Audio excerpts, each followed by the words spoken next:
پھر کہنے لگے اے موسیٰ دوسری بات میں تجھے بتاتا ہوں، اگر تو غیر محرم عورت کے ساتھ تنہائی میں بیٹھے، ہاں غیر محرم کے ساتھ خلوت میں بیٹھے تو میں بذات خود اس کے پاس آ جاتا ہوں، اسے گناہ کرواتا ہوں۔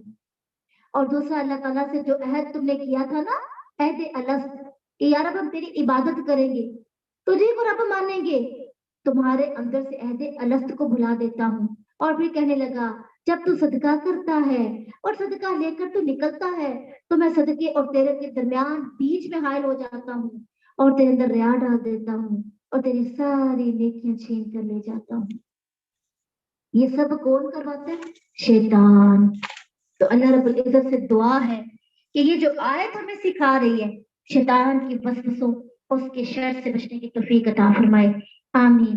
آیت نمبر 51 کے اندر کہا گیا وَلَوْ تَرَىٰ إِذْ يَتَوَفَّى الَّذِينَ كَفَرُوا الْمَلَائِكَةُ يَضْرِبُونَ، اور کاش تو دیکھے جب فرشتے لوگوں کی جان قبض کرتے ہیں جنہوں نے کفر کیا، ان کے چہروں اور پشتوں پر مارتے ہیں اور جلنے کا عذاب چکھو، یہ اس کے بدلے ہے جو تمہارے ہاتھوں نے آگے بھیجا، اور اس لیے کہ یقیناً اللہ بندوں پر جو کچھ بھی تم ظلم کرنے والے کچھ بھی ظلم کرنے والا نہیں ہے۔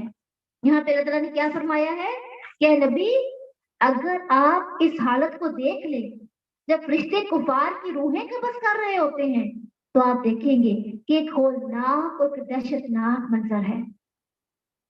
اور یہ آیت کریمہ کہتے ہیں کہ غزوہ بدر کے سیاق میں ہے کہ ہر کافر کے حق میں یہ عام ہے۔ کیا کہا گیا؟ برا بن عازب کہتے ہیں ملک الموت جب کافر کے پاس آتا ہے تو اس کی روح سے کہتا ہے اے خبیث نفس نکل اپنے اللہ کی ناراضگی اور غضب کی طرف، تو یہ سن کر روح اس کے جسم میں پھرنے لگ جاتی ہے، دوڑنے لگ جاتی ہے اور وہ نکلنا نہیں چاہتی، تو ملک الموت اس کے جسم سے اس طرح اس کو نکالتا ہے جس طرح گیلی اون سے لوہے کی سلاخ کو نکال لیا جاتا ہے۔ اللہ اکبر، اتنی تکلیف کے ساتھ۔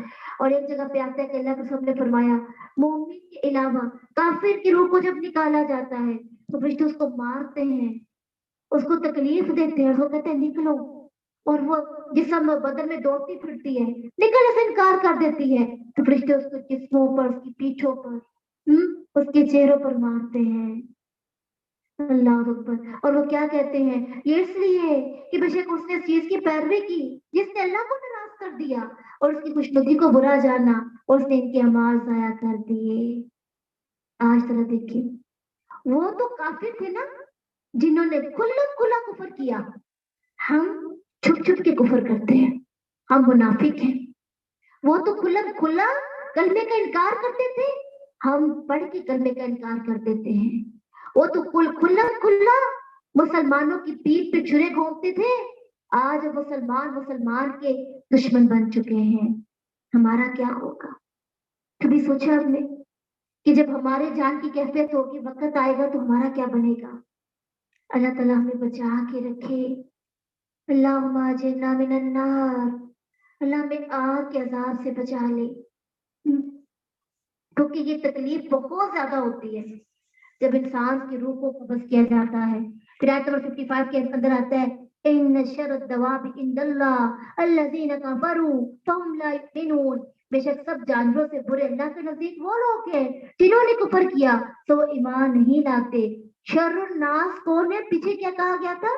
شر الدواب، جانوروں سے بدتر۔ اور دواب کے لغوی معنی کیا ہوتے ہیں؟ انسان اور چپاؤ دونوں کے لیے بولا جاتا ہے، لیکن عام استعمال چپاؤ کے لیے۔ تو یہاں پر کیا کہا گیا کافروں کا تعلق انسانوں سے ہی نہیں بلکہ جانوروں سے بھی ہے، سب سے بدتر جانور ہے وہ۔ جیسے کہ پارہ نمبر 9 کے اندر بھی کفار کو انکار کرنے والوں کو جانوروں سے تشبیہ دی گئی تھی۔ آیت نمبر 58 کے اندر آتا ہے وَإِمَّا تَخَافَنَّ مِن قَوْمٍ خِيَانَةً، اگر کبھی تو کسی قوم کی جانب سے کسی خیانت سے بالواقعی ڈرے تو ان کا ہاتھ ان کی طرف مساوی طور پر پھینک دے، بے شک اللہ خیانت کرنے والوں سے محبت نہیں کرتا۔ خیانت، خائن کون ہوتا ہے؟ جو اللہ کی حدود کی خلاف ورزی کرتا ہے، خیانت کرتا ہے۔ جو خائن ہوتا ہے جو اللہ تعالیٰ کے رسول کی خیانت کرتا ہے، بات نہیں مانتا، خائن ہوتا ہے۔ کیا آج ہم بھی خائن ہیں؟ چیک کریں اپنے آپ کو۔ اللہ تعالیٰ ہمارے اندر سے جو